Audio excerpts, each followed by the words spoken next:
안녕하세요. 요즘 사연 읽어주는 연인 채널에서 요양원과 관련된 이야기가 자주 나오더라고요.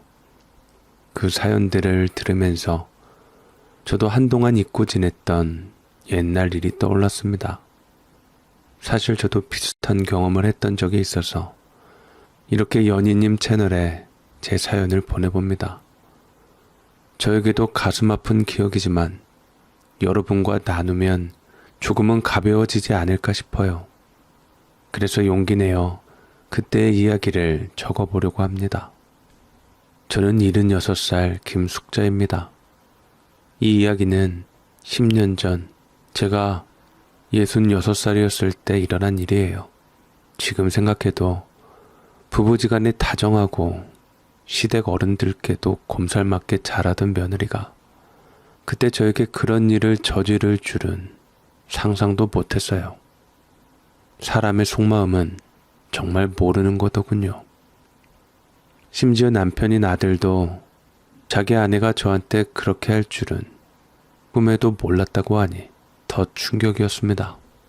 저는 36살의 남편을 잃고 3남매를 혼자 키우게 되었습니다. 그때 첫 딸이 10살, 둘째 아들이 8살, 막내 딸은 겨우 7살이었죠. 남편은 정말 성실한 사람이었어요. 누구에게나 모범이 되는 아버지이자 남편이었죠. 하지만 어느 날 아침 출근길에 갑자기 쓰러졌고 병원에서는 과로사라는 진단을 받았습니다. 남편은 건강검진 한 번 받지 않았던 시대였고 아프다는 말조차 한 적이 없던 사람이라 그 일이 얼마나 갑작스러웠는지 아직도 믿기 어렵습니다. 그때는 만성 피로가 병으로 인식되지 않았던 시절이었어요. 그냥 직장인이면 당연히 피곤한 것이라고 생각했죠. 지금도 많은 사람들이 만성 피로를 가볍게 여기지만 그때는 더더욱 그랬습니다. 35년이 지난 지금도 직장인의 만성 피로를 자연스러운 것으로 받아들이는 사회를 보면 세상이 많이 변하지 않는 것 같아요. 남편이 떠난 후 저는 넋이 있었어요. 남편이 없으면 제가 어떻게 살아야 할지 막막했고 남편 장례를 어떻게 치렀는지도 기억나지 않을 정도로 정신이 없었습니다. 저는 단순히 살림만 하던 전업주부였기 때문에 남편의 죽음이 더욱 현실감 없게 느껴졌어요. 어디든 도망치고 싶다는 생각만 계속 들었죠. 다행히 남편이 다니던 회사에서 상조금, 위로금, 그리고 3남매의 학자금까지 지원해 주겠다고 했습니다. 이 지원이 없었다면 아마 저는 그날 남편을 따라갔을지도 모르겠어요. 장례 첫날 남편을 잃고 망연자실한 저에게 아이들은 너무 무거운 짐처럼 느껴졌어요. 저는 그저 이 모든 현실이 사라지길 바랄 뿐이었죠. 사실 저는 학창시절에도 조용하고 소심한 아이였어요. 5 형제자매 중 한 명으로 시끌벅적한 집안에서도 조용히 지내는 아이였죠. 그런데 큰일이 닥치면 저는 늘 정신을 놓아버리는 스타일이었어요. 그때도 마찬가지였습니다.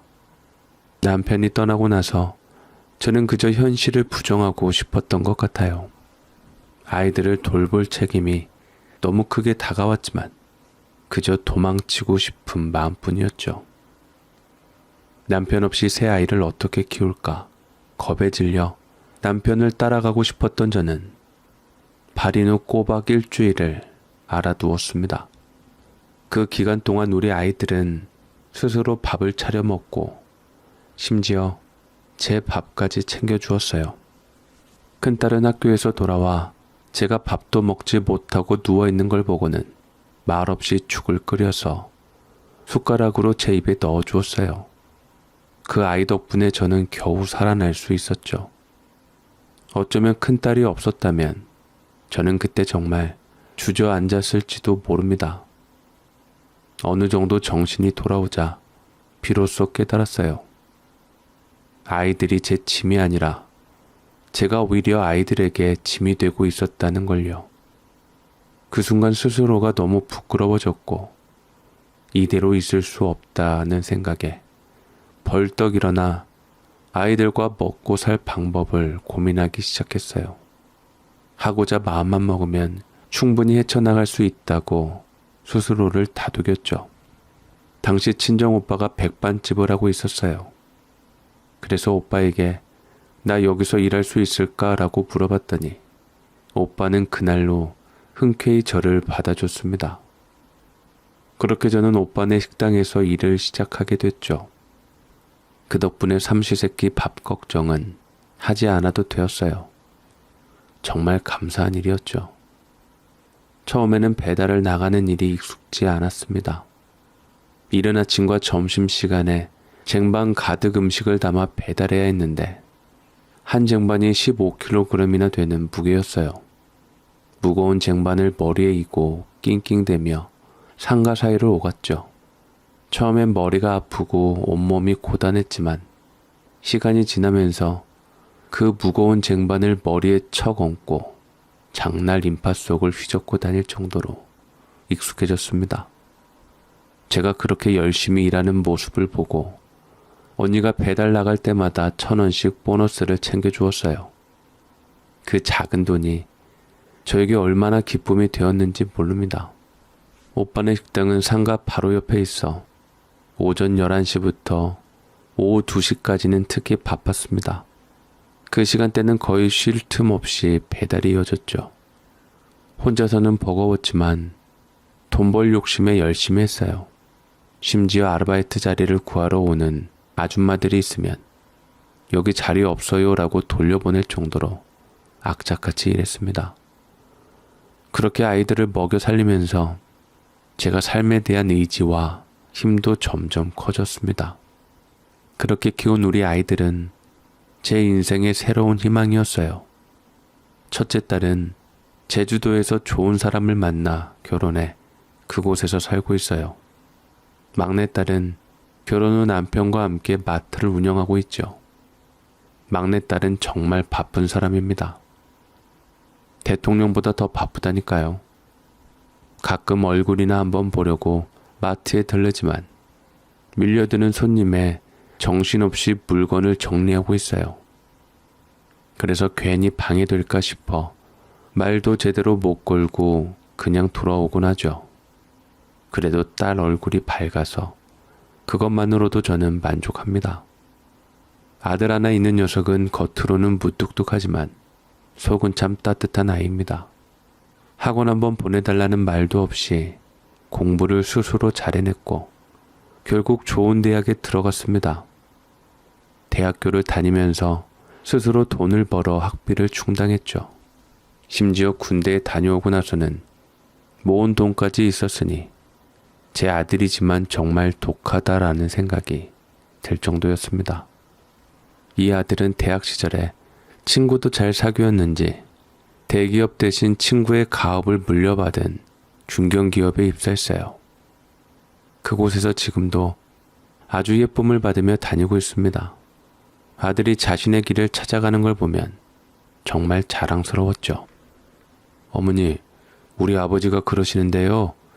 제가 살면서 제일 잘한 게 남준이를 만난 거래요. 하긴 맞는 말씀이죠. 이 대학에 들어온 게 다 남준이를 만나려고 그랬나 싶어요. 다른 애들은 대기업이나 그룹 이름 보고 간다고 하지만 남준이는 사람들이 별로 신경 쓰지 않는 우리 회사 이름 듣고는 가업을 잇기 위해 경영을 공부한다고 하더라고요. 그래서 제가 남준이가 지적한 재무제표를 아버지랑 작은아버지께 보여드렸더니 두 분이 눈이 휘둥그레지면서 절대 이 친구 놓치지 말고 스카우트하라고 하시더라고요. 그래, 그 이야기는 나도 들었어. 그래서 나도 혁준이한테 늘 고마워. 남준이한테는 혁준이가 진짜 은인이나 다름없어. 우리 가족에게도 그렇고. 요즘 대기업이라고 하면 말은 번지르르 하지만 그런 곳들은 집안 배경도 많이 본다잖아. 시골에서 밥 배달하는 홀어머니 아들을 뽑아주겠어? 남준이도 자대 배치 때 아버지가 없다는 이유로 고생했다는데 혁준이 덕분에 이렇게 좋은 회사에서 내 아들을 레드카페 깔아주면서 데려갔다니 내가 얼마나 고맙겠어. 아이고 어머니 그런 말씀 마세요. 제가 남준이 자취방에 쫄래쫄래 따라가서 얻어먹은 밥이 얼마나 많은데요. 사실 우리 엄마가 음식을 잘 못하세요. 거기다 우리 이모, 고모까지도 다들 음식 솜씨가 없어서 먹는 밥이 다 별로였거든요. 친구들이 집밥이 최고라고 할 때도 저는 학교 급식이 제일 맛있었어요. 그런데 남준이 자취방에서 어머니 반찬을 먹고 완전히 반했지 뭐예요. 그때부터 염치 불구하고 남준이한테 딱 달라붙었었어요. 그랬구나. 잘 달라붙었어. 내가 시골에 살지만 밥 장사하면서 항상 양심적으로 맛있게 해보려고 노력했거든. 너희가 잘 먹는다고 해서 더 신나서 넉넉하게 준비해줬지. 집도 잘 사는 네가 내 아들 촌놈이라고 따돌리지 않고 데리고 다니니 얼마나 고맙던지. 내가 큰 욕심 없이 애들 먹여 살리느라 정신없이 살았는데 이제 아들 친구가 나 보러 내려와 선물까지 주고 정말 덩달아 호강하는 기분이야. 고맙다 혁준아. 어머니 그런 말씀 마세요. 그런데요. 제가 남준이 자취방에서 너무 오래 지내다 보니 우리 어머니가 죄송하다며 그냥 우리 살 방을 알아봐 주셨어요. 제가 잠버릇이 좀 험해서 남준이한테 민폐 끼친 것도 그렇고 반찬까지 제가 다 먹어치우니 죄송하셨던 거죠. 그래서 남준이랑 저 둘이 살 방 2개짜리 집을 구해주셨는데요. 부담 가지실 필요 없어요. 우리 엄마 집이거든요. 세를 주려 했는데 통 안 나가던 집이에요. 학교에서 조금 멀긴 하지만요. 한 30분 정도 걸려요. 그래서 우리 엄마가 남준이가 저 때문에 고생한다고 죄송하다며 미리 준비해 주셨어요. 아무튼 여러모로 죄송합니다. 집 옮기고 나서 잠도 더 잘 자고 좋아요. 혁준이네 집에서 고기며 쌀이며 맛있는 것들도 챙겨주시고 아침 저녁으로 혁준이 차 타고 다니니까 더 편해요. 괜히 그러지 마세요. 혁준아 이거 가져가. 나도 부담스러워. 남준아 너 참 눈치 없다. 우리 집에서 너 찜한 거잖아. 어머니 이거 뇌물이에요. 졸업하면 남준이가 다른 회사 간다고 헛소리 못하게 미리 약치는 거죠. 그러니까 받아주세요. 제가 남준이 자취방에서 축낸 밥이 이거보다 더 많아요. 그리고 저는 앞으로도 남준이한테 계속 신세 질 테니까 나중에 서운할 때마다 이 봉투 생각하시라고요. 아이고 이러면 내가 면목이 없는데 친구 사이에 이런 걸 다 주고 받아도 되나 모르겠네. 제가 말은 이렇게 했지만 사실 남준이 친구가 내민 봉투가 그리 반가울 수가 없었어요. 당시 큰딸 시집 보내느라 혼수 준비에 돈이 많이 필요했거든요. 혁준이가 우리 큰딸 시집 간다는 얘기를 듣고 집에 가서 상의한 게 아닌가 싶어요. 그래서 아들 핑계를 대며 제 자존심 상하지 않게 봉투를 주더군요. 저는 뜬금없는 핑계였지만 이렇게 큰 호의를 받게 되어 고마운 마음이 컸습니다. 그래서 마지못해 봉투를 받았고 그 돈을 큰딸 혼수 준비에 요긴하게 썼답니다. 정말 그때는 너무 큰 도움이 됐죠. 큰딸과 사위는 둘 다 얌전한 성품이었어요. 사위가 육지로 우리 쪽으로 왔지만 직장 생활이 힘들었는지 결혼한 김에 본가가 있는 제주도로 내려가서 신혼살림을 꾸리며 관광객 상대로 무언가 해보겠다고 하더라고요.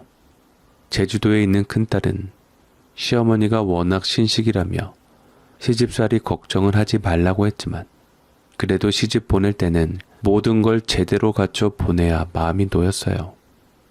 혼수 준비에 부담이 컸는데 그때 둘째가 이렇게 누나에게 보탬이 되어주니 참 흐뭇했죠. 그런 모습을 보면서 아 우리 아이들이 정말 이렇게 잘 자라주었구나 싶어 눈시울이 붉어졌습니다.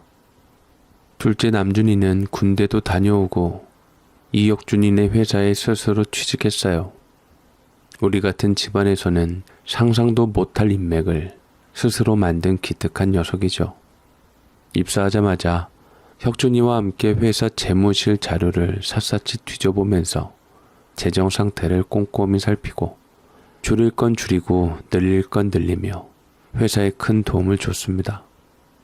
그 덕에 이쁨을 톡톡히 받았죠. 혁준이네 가족이 남준이를 데려가려고 그렇게 애쓴 이유가 있었어요. 혁준이네 집안은 고모네와 작은 집이 같이 사업을 하고 있었는데 돈이 새는 구멍이 많았던 거예요. 혁준이는 명문대에서 경영학을 전공하며 문제를 해결하려 했지만 아무래도 혈연이 얽히다 보니 칼같이 처리하기가 어려웠던 거죠. 이때 남준이가 나서서 객관적인 입장에서 문제를 해결하기 시작했습니다. 남준이가 보니 문제의 원인은 나쁜 의도가 아니라 지인의 부탁을 받아 들어온 사람들이 오히려 회사에 피해를 주고 있다는 거였어요. 가족이나 친척이라는 이유로 눈 감아주던 일들이 쌓여가면서 실질적인 손해는 사장 일가가 보고 있었죠. 하지만 남준이는 그걸 쉬쉬 넘기지 않고 조심스럽게 문제의 뿌리를 짚어냈습니다. 그렇게 남준이가 고모님 소개로 들어온 분들이 회사에 손해를 끼치고 있다고 보고하자 문제의 당사자들은 처음엔 분노했습니다. 아무리 가족이고 친구 아들이라고 해도 결국 남이었던 거죠. 그들에게 기회를 줬는데 오히려 회사에 손실을 끼친 걸 알게 되니 분노가 컸을 수밖에 없었죠. 하지만 남준이가 그 문제를 정리하면서 회사의 문제점들을 하나씩 해결해 나갔고 그 결과로 회사의 수익이 올라가니 직원들의 사기도 덩달아 올랐습니다. 덕분에 혁준이 부모님과 혁준이도 회사 안에서 안목이 있다는 칭찬을 받으며 체면을 살렸어요. 그야말로 남준이가 그 집안의 큰 은혜를 갚은 셈이죠. 그래서인지 남준이를 좋아하는 여직원들이 꽤 많았다고 하더군요. 여기저기서 괜찮은 집 아가씨들을 소개해 주려는 사람들도 많았고 회사 여직원들까지 남준이와 대화 한번 나눠보려고 애를 썼다는 이야기도 들었어요. 하지만 남준이는 고마운 친구 가족에게 은혜를 갚아야 한다는 마음과 혼자 있는 저를 더 이상 고생시키지 않겠다는 각오로 일에만 매달렸다고 했습니다. 남준이가 늘 일에 매달린 덕에 저도 큰 걱정 없이 살았죠.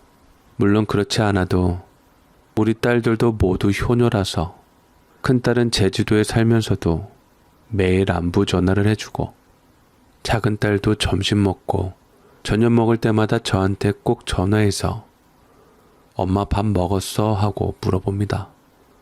이런 걸 보면 정말 아이들 덕분에 마음이 든든해요.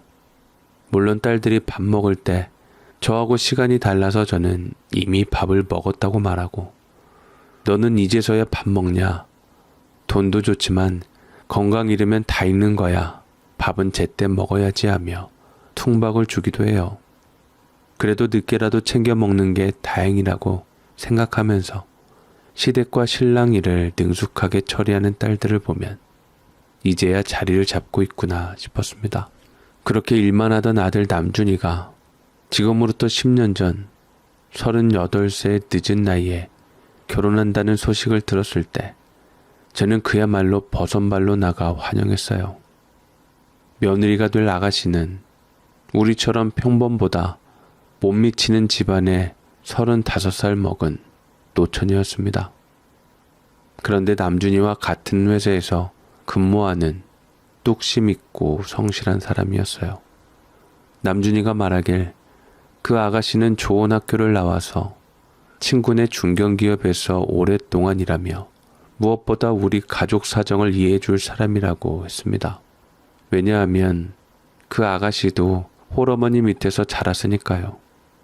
그런 점에서 우리와 상황이 비슷해 서로의 어려움을 잘 이해할 수 있을 거라면서 남준이가 안심하더라고요. 며느리 될 아가씨가 처음 인사하러 와서는 너무나도 살갑게 저를 대하며 이제는 고생 그만하시고 서울로 올라오세요 라고 하는데 얼마나 마음이 놓였는지 몰라요. 어머니, 남준 씨에게 이야기 많이 들었어요. 사실 처음에 실장님이 저에게 관심을 보일 때 엄청 놀랐어요. 남준 씨는 저보다 훨씬 더 부유하고 좋은 집안의 여자를 만날 수 있었잖아요. 이사님들이 서로 선을 주선하려고 했고 여직원들 중에서도 눈독 들이는 애들이 많았거든요. 그런데 남준 씨가 저에게 같이 살지는 못해도 고생하신 어머니 가까이에서 모실 수 있는 사람이라면 좋다 했어요. 에이, 그런 말 할 리가 있어. 지가 좋아서 그러는 거지. 저놈 그렇게 효자 아니야. 그냥 너희들끼리 이쁘게 알콩달콩 살면 돼. 아니에요, 어머니. 저도 그렇게 생각해요. 어머니도 이제 나이가 들어가시는데 여전히 힘든 일 하시는 거 불안해요. 어머니가 어디 다치시거나 하시면 결국 며느리인 제 잘못이잖아요. 저희 결혼하면 서울로 올라오세요. 남준 씨도 신혼집 근처에 집을 마련하고 한 집에 살지는 않더라도 가까이에서 어머니를 모시고 싶어 해요. 저도 친정엄마 생각이 나서 어머니를 혼자 여기 놔두는 건 마음이 안 놓여요. 나 혼자 아니야. 여기 내 친정 식구들도 다 있어. 작은 신우도 여기서 마트 하면서 퇴근할 때마다 자주 들러서 나를 챙겨. 내가 지 오빠 따라 서울로 올라간다 하면 걔가 삐질걸? 엄마, 걔가 삐지든 말든 신경 쓰지 마세요. 같이 올라가요. 사실 엄마 모시려고 미리 방 2개, 거실 넓은 집 장만해 둔 게 있어요. 우리 살기엔 좁다고 해서 그 집은 엄마 드리고 우리는 그 근처에 좀 더 큰 집을 사기로 했거든요. 진작 모시고 올라왔어야 했는데 죄송해요. 여기 두고 싶어도 엄마가 심심하다고 다시 식당 가서 일하실까봐 데려가는 거예요. 이제 일 그만하세요. 허리도 굽으셨잖아요. 저도 제가 효자는 아닌 거 알아요. 그렇지만 욕먹게는 하지 말아요. 맞아요. 어머니, 목하고 허리 안 좋다고 하셨을 때 남준 씨가 엄청 울었어요. 자기가 잘못해서 그런 거라고 자책하면서도 그렇다고 선뜻 모시지는 못해서 미칠 것 같다고 하더라고요. 남준 씨도 욕심이 있잖아요. 자기가 뭔가 스스로 해내고 자리 잡기 전까지는 엄마를 모실 수 없다고 생각했던 거죠. 하지만 이제는 자리를 잡았고 제가 전업으로 있으니까 오며 가며 어머니를 챙길 수 있어요. 올라오세요. 이게 남준 씨의 소원이에요. 사실 저하고 결혼하는 것도 어머니를 모시기 위해서였다고 할 수 있어요. 우리 친정에서도 남준 씨가 젊고 좋은 조건의 여자를 만날 수도 있었는데 평범한 제가 선택된 이유가 분명히 있다고 생각했어요. 다들 어머니 모시라는 말까지 하셨거든요. 제가 서울로 올라간다는 소식을 들었을 때 가장 기뻐한 사람은 아들 친구 혁준이었어요. 말뿐만 아니라 며느리도 살갑게 저를 챙겨주고 자주 들러서 안부도 물어봤죠. 심심할 틈이 없었어요. 아들이며 친구 혁준이가 자주 찾아와 점심과 저녁을 먹고 갔고 낮에는 동네를 살살 돌며 사람들이 데리고 나온 강아지 구경도 하고 은행에 가서 시원하게 앉아 노닥거리기도 했죠. 그러다 보면 시간이 금방 지나가더라고요. 또한 귀한 줄 모르고 살다가 보고 싶다며 애교를 부리던 막내딸, 더 멀리 있는 것 같다고 투정하는 제주도 큰딸의 전화도 즐거웠어요. 불쑥 들이닥쳐서 맛있는 야식을 툭 던지고 가는 아들 남준이, 밤중이나 새벽에도 전화 한 통이면 뭐든 배달해주는 서울 생활도 나쁘지 않았죠. 나 혼자만 먹는다고 해도 그 애들이 바로 챙겨주는 것에 감사했습니다. 남준이가 결혼하고 약 1년이 지났을 때쯤 우리나라 인건비가 너무 비싸다는 이유로 회사에서 개발도상국에 공장을 차리겠다는 개혁안이 통과되었어요. 그리하여 남준이와 혁준이가 1년 정도 해외로 출장을 가게 되었답니다. 사실 아들이 해외 출장을 간 이유는 단순히 해외에서 공장을 운영하는 것이 아니라 자잘한 부품들을 현지 공장에서 제작한 후 국내에서 조립하는 방식으로 효율성을 높이려는 프로젝트 때문이었어요. 초기 자본이 많이 들어가긴 했지만 자체 생산한 부품이 더 안전하고 품질도 보장되었기 때문에 나중에는 다른 회사들로부터 부품 주문을 받아 영역을 확장할 계획이었죠. 아들 남준이와 친구 혁준이는 회사에서 가장 믿을 만한 인물로 그 중요한 프로젝트를 책임지고 현지로 파견된 겁니다. 아들이 장기 해외 출장을 떠나고 나니 서울에 저 혼자 덩그러니 남겨졌죠. 처음엔 며느리가 자주 전화를 하고 챙겨주었지만 시간이 지나면서 점점 전화며 방문이 뜸해졌어요. 어떻게 보면 당연한 일일지도 몰라요. 젊은 사람들 사는 게 다 그렇잖아요. 저는 별다른 불만 없이 그냥 산책을 자주 하며 시간을 보냈습니다. 한 번은 남준이와 혁준이가 잠시 한국에 들어와서 며칠 동안 저와 함께 원 없이 시간을 보내고는 다시 출장을 떠났어요.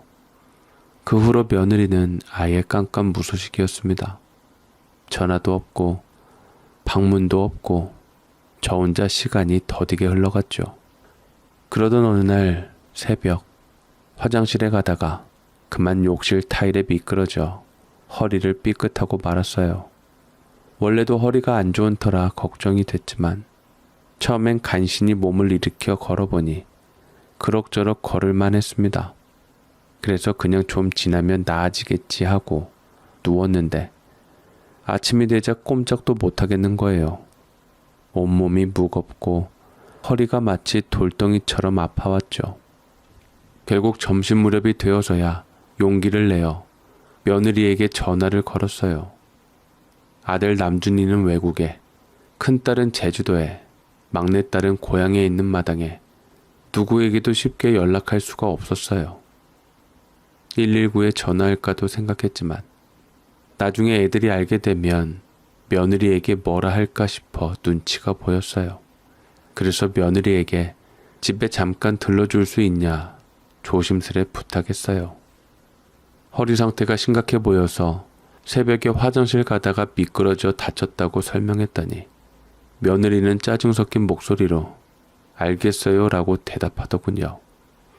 한참 후에야 집에 왔는데 꼭 외출 중에 급히 들른 것처럼 옷도 화려하고 화장도 진하게 하고 왔더라고요. 그런데 더 이상한 건 남준이와 같이 있을 때와는 전혀 다른 모습이었어요. 눈은 매섭게 부라리고 말투도 차가워서 내가 알던 그 며느리가 맞나 싶었죠. 저는 너무 당황했어요.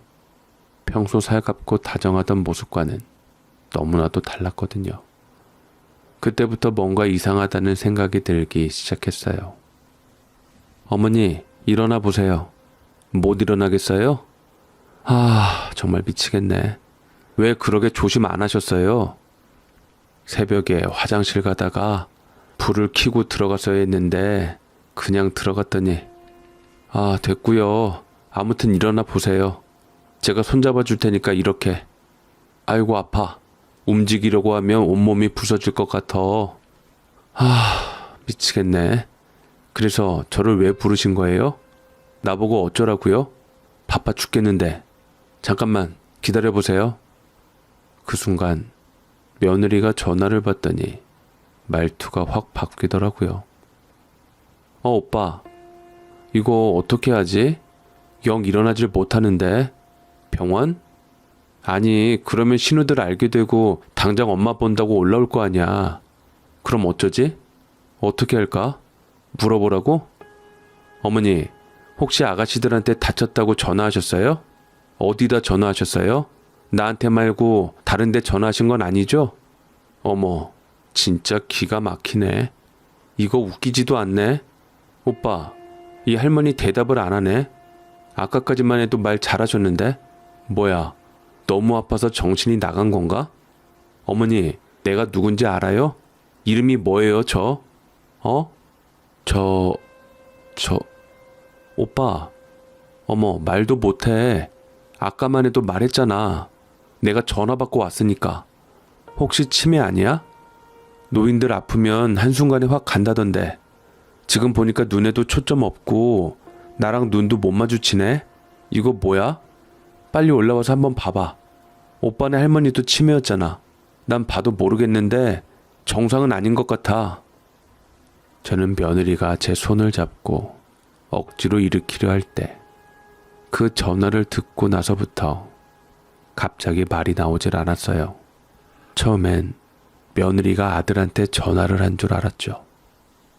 그런데 오빠라고 부르는 걸 듣고 나니 그 남자가 우리 남준이가 아니란 걸 깨달았어요. 순간 너무 놀라서 말이 막혔죠. 게다가 며느리의 화려한 차림과 짙은 화장, 그리고 저를 병원에 데려가면 딸들이 쫓아올까 걱정하는 태도까지 뭔가 이상하다고 느꼈어요. 저한테 묻는 질문들이 너무 불순하게 들렸고 그 순간 며느리가 다른 남자를 만나고 다니는 게 아닌가 하는 생각까지 스치더군요. 며느리 같고 처음 보는 사람 대하듯이 저를 다그치고 여기저기를 훑어보면서 거칠게 내 뺨을 잡아 끌며 여기 봐요라고 하더라고요. 눈을 맞추려고 하는 그 눈빛과 손길이 너무나 거칠고 불쾌했습니다. 저는 입을 꾹 다물고 눈길을 피하면서 며느리를 확 밀쳐냈죠. 그랬더니 며느리가 치매 걸린 것 같다며 전화 속 남자와 함께 저를 치매로 몰아가는 게 너무 가짜나서 도저히 말이 나오지 않았어요. 속이 뒤틀리고 토할 것 같은 기분에 어떻게 해야 할지 정말 당황스러웠죠. 사실 알고 있던 며느리와 너무 다른 모습에 충격을 받은 저는 그저 혼란에 휩싸여 말이 나오지 않았어요. 며느리가 저를 위아래로 훑어보며 짜증을 내더니 마치 확신이라도 한 듯 통화 중이던 남자에게 치매가 확실한 것 같다며 올라와 보라고 하더군요. 그러면서 맞지 내가 돌봐야 하는데 어쩌냐며 소리를 질러댔죠. 그 모습에 마음속에서 뭔가가 무너지는 듯 했습니다. 남자는 애들에게 연락하라고 했지만 며느리는 딸들이 달려오긴 하겠지만 둘 다 바쁘니까 결국 돌볼 사람은 없다며 짜증을 냈어요. 그러더니 남자와 함께 밖으로 나가서 뭐라고 속닥속닥 대화를 하더니 제 허리를 들쳐매더군요. 그리고는 남자의 차에 태웠습니다. 저는 병원에 가는 줄 알았죠. 하지만 차는 서울 외곽으로 향하고 있었어요. 그때부터 이상한 기분이 들기 시작했죠. 그리고 차 안에서 남자가 계속 제게 물었어요. 어머니, 어디로 가는지 아시겠어요? 신우 전화번호 아세요? 그러다 아참 하면서 며느리가 제 전화기를 뺏어갔어요. 그때부터 정말 불안했지만 무슨 말을 해야 할지 몰랐어요. 한두 시간쯤 달려 도착한 곳은 제가 한 번도 본 적 없는 건물이었어요. 며느리는 경치도 좋고 공기도 맑다며 남자를 칭찬했죠. 그러더니 남자가 저를 다시 들쳐업고 건물 안으로 데리고 들어갔어요. 그제서야 알았죠. 며느리가 저를 요양원에 데려다 준 거였어요. 장모님이 허리를 삐끗하셔서요. 그런데 저희가 곧 해외 출장 가야 해서요. 여기 간병인 분 계시죠? 종일 돌볼 필요는 없고 삼시세끼 챙겨주시고 기저귀도 갈아주시면 될 거예요. 정신도 온전치 않으셔서 말수도 없고 얌전하세요. 아마 힘들진 않으실 겁니다. 비용이 얼마인가요? 오래 있진 않을 거예요. 출장 끝나면 모시러 올 거니까요. 맞아요. 원래 엄마는 집 근처에 모셔두고 제가 가끔 들여다보려고 했는데 저희 부부 동반 출장 간다고 말씀드리니까 그때부터 갑자기 이러셨어요. 어지간하면 제가 돌보겠는데 이번 프로젝트는 회사에 사활이 걸린 일이라 마무리 단계라 2달 정도면 될 것 같아요. 간병인도 좋은 분으로 부탁드려요. 한국 분으로요. 비용은 걱정 마시고 저희 부모 버리는 자식 아니니까 꼭 찾으러 올 겁니다. 지금은 너무 급해서 그래요. 감사합니다. 그러더니 저를 보며 엄마, 잠깐만 참아요. 내가 다음 달 27일에 모시러 올게요. 밥 잘 먹고 잠 잘 자고 알았죠? 엄마 대답해봐요. 에고 대답도 없으시고 듣고 계신 것 같지도 않네요. 치매 걸리신 거 아니에요? 방이 남아서 받긴 했지만 치매 환자를 이렇게 보호자 없이 두시면 곤란해요. 사고라도 나면 책임을 누가 져요? 저는 그 순간 모든 것이 멍해졌어요. 며느리가 제게 엄마라고 부르며 대답을 요구했지만 말이 나오지 않았어요. 온몸이 얼어붙은 듯 무슨 말을 해야 할지도 모르겠고 며느리의 말이 들리긴 했지만 무언가 믿을 수 없는 일이 벌어진 것 같았죠. 저를 치매 환자로 몰아가는 그 상황이 너무 어처구니 없고 기가 막혔지만 속이 뒤틀리고 토할 것 같은 기분에 그저 아무 말도 할 수 없었어요. 그저 가만히 며느리와 남자의 행동을 지켜볼 수밖에 없었죠. 엄마가 귀가 좀 어두워서 말은 잘 못하지만 정신은 온전해요.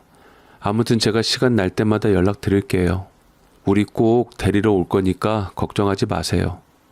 그리고 제발 환자한테 잘해주는 간병인으로 부탁드려요. 성격 안 좋은 아줌마들은 절대 안 돼요. 제가 후사할 테니까요. 아셨죠? 잘해주시면 제가 입소문 내드릴게요. 따님 혼자 오셨어요? 다른 형제들에게 맡기시지. 할머니 상태가 영 불안한데요. 딸인 걸 알아보는 것 같지도 않고 그리고 살림살이 하나 없이 이렇게 급하게 와서 두고 가시면 우리도 좀 곤란합니다. 아저씨, 저희가 얼마나 급했으면 이랬겠어요. 원래는 처제가 모시기로 했는데 갑자기 이혼한다고 해서 어쩔 수 없이 여기로 모신 거예요. 저 사람이 그동안 내내 장모님을 돌보다가 딱 한 번 부탁한 건데 이렇게 됐네요. 장모님도 상처받아서 그러시는 거지 멀쩡하시다고요. 이런 상황 아시잖아요. 딱 한 달만 봐주세요. 제가 다음 주에 다른 형제들 오게 할 테니까 조금만 도와주세요. 지금은 다들 바빠서 안 돼요. 제가 전화번호도 드렸잖아요. 이후에 소식 없으면 그냥 알아서 하세요. 그렇게 며느리와 남자는 요양원 직원에게 돈을 쥐어주고 저를 그곳에 버리고 왔습니다. 며느리가 내가 다음 달 27일에 데리러 오겠다라고 했지만 그 날짜는 아들이 돌아오기 며칠 전이었어요.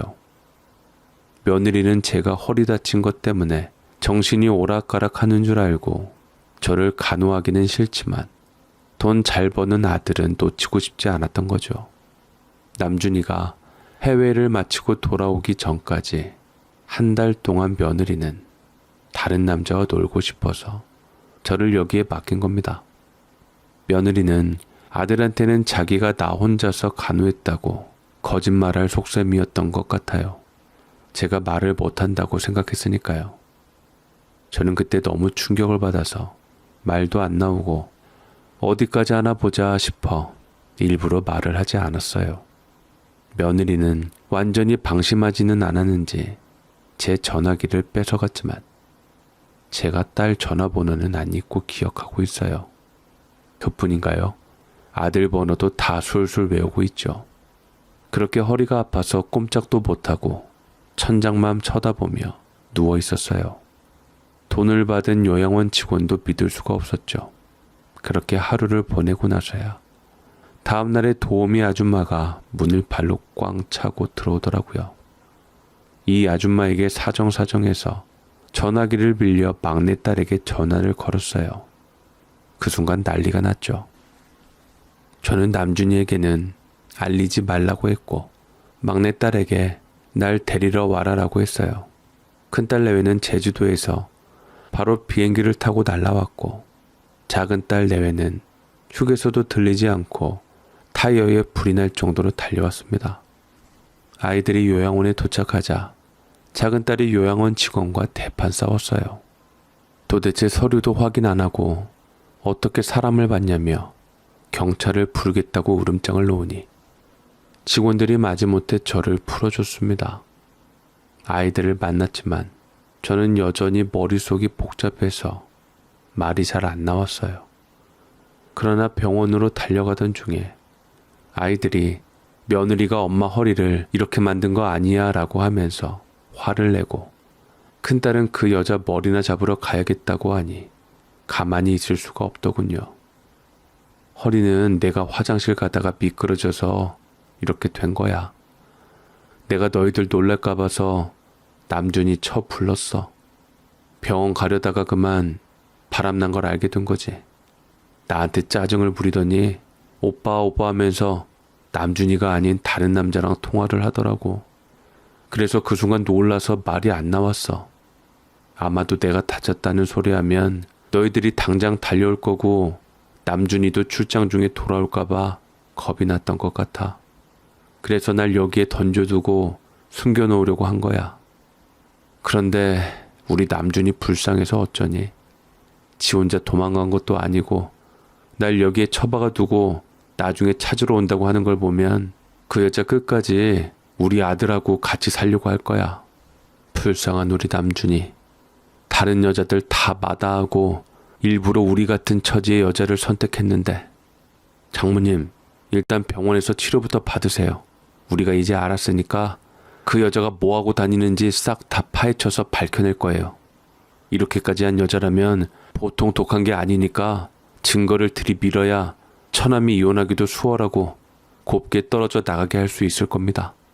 어디 감히 요양원에 장모님을 데려다 놔? 진짜 못된 여자네요. 장모님도 참 왜 그렇게 입 꾹 다물고 여기까지 끌려오신 거예요? 저 여자들 노인애들 죽든 살든 신경 안 써요. 돈 쥐어주면 그게 다라고 생각하는 사람들이라서 어떻게든 사람을 받으려고만 하지. 아무리 놀랐어도 시어머니 앞에서 다른 남자를 끌고 와서 그럴 때는 단호하게 나가셨어야죠. 내가 무능한 게지. 기막힌 상황을 보면 말이 안 나오고 그냥 어버버해. 네 아버지가 갔을 때도 내가 죽었는지 그이가 죽었는지 분간도 못했어. 그때 우리 애들이 고생 많이 했지. 이래서는 안 된다고 생각하면서도 고쳐지질 않네. 하지만 내가 무서워서 말 못한 건 아니야. 처음엔 남준이랑 통화하는 줄 알고 놀랐고 그 뒤로 시어머니를 만나러 오면서 대놓고 남자까지 데리고 오는 걸 보고선 어디까지 가나 보자 싶어서 일부러 정신 놓은 척 한 거야. 당장 허리가 너무 아파서 뭐라고 해봤자 그저 맞기나 하겠지 싶어서. 잘하셨어요, 엄마. 걱정 마세요. 내가 그 요망한 것 증거만 잡으면 당장 끌어내서 아주 망신을 줄 거예요. 엄마가 우리한테 얼마나 소중한데 감히 이런 데다 박아놔? 정신이 멀쩡해도 저렇게 남자의 눈이 뒤집혀서 시어머니를 상의도 없이 요양원에 처박아? 내가 그 여자를 잡으면 머리부터 발끝까지 전부 조사해서 가만두지 않을 테니까 걱정 마세요. 오빠는 도대체 왜 그런 여자를 데려와서 엄마를 이렇게 고생시키는 거야? 똑똑한 줄 알았더니 맹추였네. 그런 말 하지 마라. 나쁜 짓을 한 그 여자가 잘못이지. 네 오빠도 순진하게 믿다가 당한 거야. 그 여자가 고분고분 대답 잘하니까 속은 거지. 당분간은 남준이한테 알리지 말자. 지금 해외에서 중요한 일 마무리하는 중이라 엄청 바쁠 때야. 그렇게 저는 구사일생으로 치매 걸린 척하며 며느리에게 요양원에 맡겨졌다가 병원에서 치료받는 동안 눈에 불을 켠 우리 딸들과 사위들이 며느리의 시커먼 속내를 파헤치기 시작했어요. 결국 며느리가 남준이가 해외 출장을 가 있는 동안 친구와 클럽에 놀러 갔다가 다른 남자와 눈이 맞았다는 게 드러났죠. 며느리가 그 남자를 신혼집으로 데려가는 현장을 목격한 건 바로 우리 딸들이었어요. 집 앞에서 차를 세워놓고 기다리던 딸들이 며느리가 남자를 데리고 신혼집으로 들어가는 걸 보고는 그야말로 눈이 뒤집혀 따라 들어갔습니다. 그 안에서 며느리와 남자를 밟고 물어뜯고 머리 잡고 발로 차는 아주 난리가 났다고 하더라고요. 그때까지 며느리는 왜 그러세요 하며 눈을 부라렸는데 제가 맨정신으로 그날 며느리가 나한테 한 짓을 생생히 기억하고 있었고 요양원에서 간병인의 전화로 딸에게 연락한 걸 알자마자 그제서야 며느리가 잘못했다고 싹싹 빌었대요. 제가 애들한테 신신당부한 게 며느리가 내 핸드폰을 가져갔으니 꼭 찾아오라는 거였어요. 제가 나이가 좀 들었어도 딸들 전화번호며 주민번호까지 다 기억합니다. 며느리는 제가 번호를 잊어버릴 줄 알고 제 핸드폰을 뺏어갔던 거죠. 남준이한테는 어머니 잘 돌보고 있으니 걱정 말라고 안심시키고, 딸들에게는 목욕 중이라 전화를 못 받았다며 문자를 보내며 시간을 때우려 했던 거예요. 그리고 제 전화로 우리 가족을 염탐하려고 했던 거죠. 그렇게 며느리는 신혼집에서 다른 남자와 있는 것을 우리 아들에게 들통이 났어요. 큰딸이 엄마가 요양원에 있는 걸 알게 됐다고 남준이에게 말하자 남준이는 바로 경찰과 변호사를 보내서 상황을 정리했어요. 사실 저도 혹시나 우리 딸 부부가 며느리와 그 남자에게 폭행으로 걸고 넘어갈까 남준이한테 상황을 알리기 전에 경찰과 변호사를 통해 먼저 조치를 취한 거였어요. 알고 보니 그 남자는 그냥 날백수였더군요. 아니나 다를까 들킨 후에 며느리와 그 남자는 서로 책임을 떠넘기며 저놈이 그랬다며 살려고 발버둥 쳤어요. 그런데 결국 요양원에 저를 버린 일을 덮는 조건으로 우리 딸 부부를 더는 건드리지 않겠다는 합의를 봤습니다. 하지만 그들이 왜 쉬쉬하며 남준이 올 때까지 기다리려 했는지 알게 되었죠. 남준이가 해외 공장 마무리 작업을 하고 나면 이사로 승진을 앞두고 있었어요. 그 말인즉 연봉이 지금과는 비교도 할 수 없을 만큼 오를 예정이었거든요. 그 돈이 탐났던 겁니다. 그러니까 바람이 나서도 떠날 생각은 없었던 거예요. 남준이의 돈을 계속 뜯어먹으려고 했던 거죠. 그 남자도 이혼 후 며느리와 결혼하려고 했었나 봐요. 그런데 자기에게 돈이 없다는 걸 솔직하게 털어놓고 그 대신 며느리를 잘 설득해 애를 갖자고 했답니다. 뭐야? 그것들 완전히 돌았네. 그래 네 오빠는 뭐라고 하디? 엄마, 오빠는 요양원에 엄마를 갖다 놓은 것만으로도 이미 완전히 돌아서 버렸어. 변호사한테 맡기라고 했어. 웃긴 게 그 남자가 며느리한테 넌 못된 여자야라고 하니까 언니가 아니라고 하더라. 저놈이 자기를 절대 떠나지 않고 평생 함께 할 거라며 애를 갖자고 했다나 뭐라나. 그게 둘 사이의 사랑의 증표래. 아주 정신이 나갔어. 그럴 거면 차라리 갈라설 것이지 뭐 천년의 사랑이라며 결혼해놓고서 남의 남자애를 가지려고 해? 엄마한테 한 짓을 물고 늘어지면서 이혼 재판할 거냐 아니면 위조료 없이 나갈 거냐 물으니까 결국 도장 찍고 나갔어. 차라리 더 패줬어야 했는데 조금밖에 못 때린 게 한이야. 됐어. 이제 떨어져 나간 게 다행이지. 남준이 출장 간 지 몇 년이나 됐다고. 고작 몇 달 만에 바람이 나서 그러는 거 보니 나중에 무슨 짓을 할지 누가 알겠니? 잘 됐다 아주. 근데 웃긴 게 끝까지 자기는 엄마를 진짜로 버릴 생각은 아니었다는 거야. 허리 다 나가고 정신도 온전치 않아 보여서 잠시 귀찮아서 오빠 올 때까지만 맡긴 거라고. 나중에 찾아와서 잘 봐주려고 했대. 도른 것이. 이후로 남준이가 선임한 변호사가 아들 돌아오기 전에 모든 일을 착착 처리했어요. 며느리와 우리 가족을 최대한 재산 손실 없이 분리시키고 이혼도 일사천리로 마무리했죠. 저는 허리 골절 때문에 시멘트 수술을 받고 교정기를 꼭 차고 다니라는 당부를 받으면서 퇴원했고 고향집으로 내려왔습니다. 남준이는 약속된 날짜보다 일주일이나 일찍 귀국했는데 절 붙들고 울고불고 하더라고요. 하지만 저는 오히려 제가 당해서 다행이라는 생각뿐이었어요.